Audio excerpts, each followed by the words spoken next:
توی این ویدیو میخوام 3 تا سایت رایگان کاربردی بهتون معرفی کنم که میتونی کلی موزیک و صدای بدون کپی رایت ازشون دانلود کنی. سایت اول یوتیوب آدیو لایبرری. همون یوتیوب یه آرشیو بزرگ از موسیقی های رایگان و افکت های صوتی داره که میتونی مستقیم تو ویدیوهات ازش استفاده کنی بدون دردسر کپی رایت. فقط کافیه وارد یوتیوب استودیو بشی و از بخش آدیو لایبرری ترک مورد علاقت رو پیدا بکنی.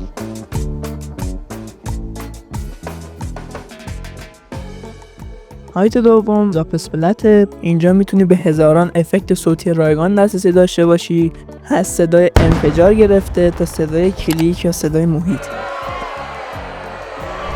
و سایت سوم ساوند بایبل، یه آرشیو عالی از افکت های صوتی رایگان و صداهای محیطی داره، مثلا صدای طبیعت، صدای سینمایی یا حتی افکت های خنده‌دار. همه چی رایگانه و با یک کلیک دانلود میشه. لایک دادن و برای معرفی سایت های بیشتر حتما سابسکرایب کن. در ضمن عیدتون مبارک.